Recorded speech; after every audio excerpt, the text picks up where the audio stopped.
Hello and welcome to Face Horror Corner. So as you can see, I've changed my setup around a little bit again.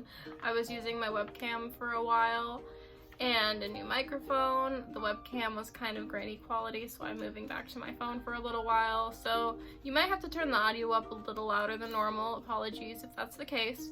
But today I'm going to be talking about my top 5 favorite horror games of all time. So most of these are from indie creators. There's some that are from, for instance, Konami, so it's not going to be titled indie horror, which I know for me is weird because everything is indie here. But yeah, we're just gonna get right into it. I'm sorry if you guys are sick of tier lists. I just kind of enjoy doing it. I like sharing with you guys, seeing what you're into, and just building up a community where we all have similar interests. Not an echo chamber, just, you know. So first off, we're gonna go from my 5th favorite to my 1st favorite, and I will explain why I made those choices. We're just gonna get right into it. So for my 5th favorite horror game, I'm gonna go with the Silent Hill PT, the player test. So this game was never released. It was literally just a player test build that came out around 2016, 2017. I don't remember exactly what year it was.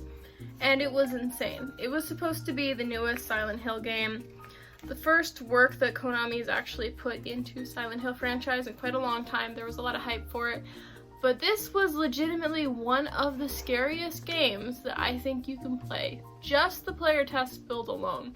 The atmosphere was incredible. The graphics for that time were incredible. It was in first person, which if you're into horror, you know first person horror is way better than third person. And it had so much potential, and then it was called off.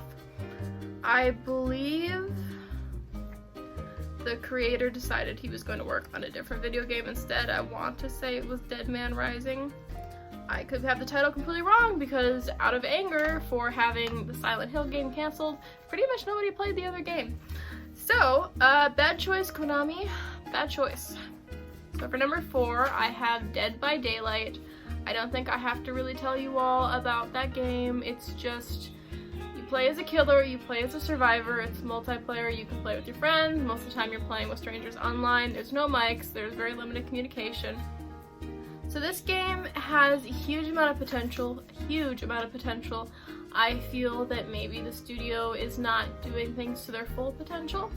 So that's why it's not higher up on the list, but it has iconic killers, it has Michael Myers, Leatherface, so many horror icons, and it just feels sad because there's a little bit more they could be doing to listen to their community, otherwise they'd be higher on the list.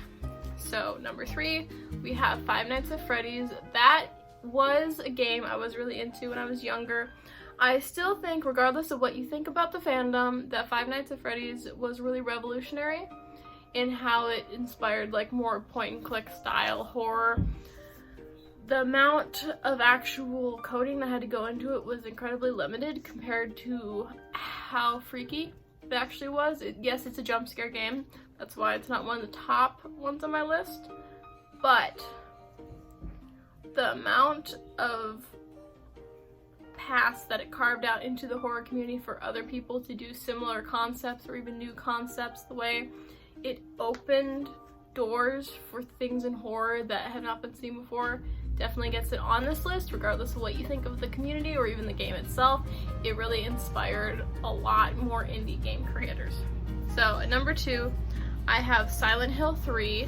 So the Silent Hill franchise, some of the games are a little more independent from the others. Silent Hill 3, you would have had to have played Silent Hill 1. You wouldn't have had to play Silent Hill 2, but it follows along with Cheryl or Heather, whichever name you want to call her. She is... Oh, my dogs are back conversing in here. She is the daughter of the main character in the first game. I'm not going to go into too many spoilers, but the atmosphere is incredible. I believe you can play it on console, on PC.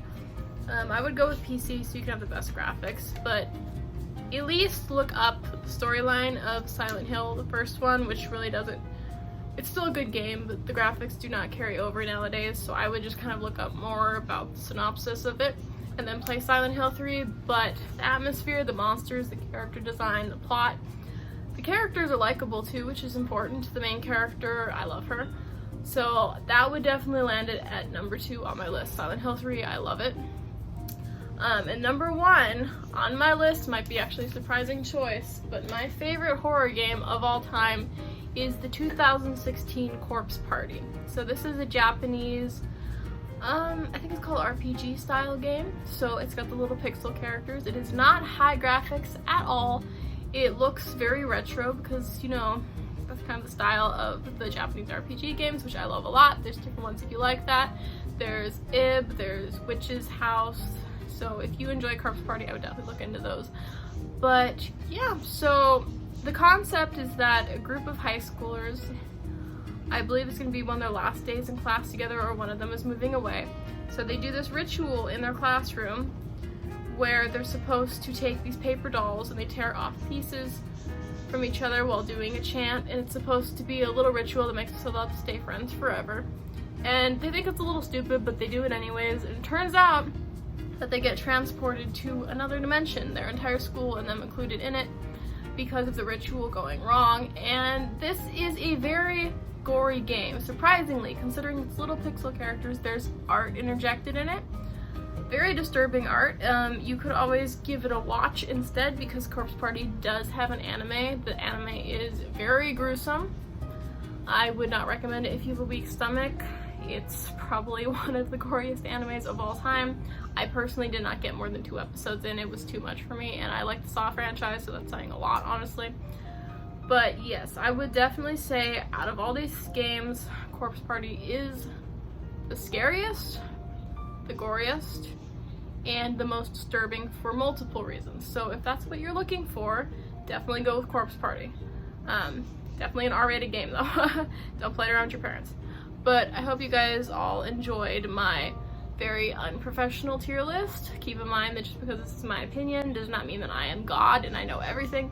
So you might not actually like some of these games in here, and I'd be interested to hear why you don't like them or what games you would have listed instead. So feel free to comment below, like, subscribe. You don't have to, but I mean, you know, my tagline is if you don't, I'll find you, so take that as you will. I'm not threatening you for legal reasons.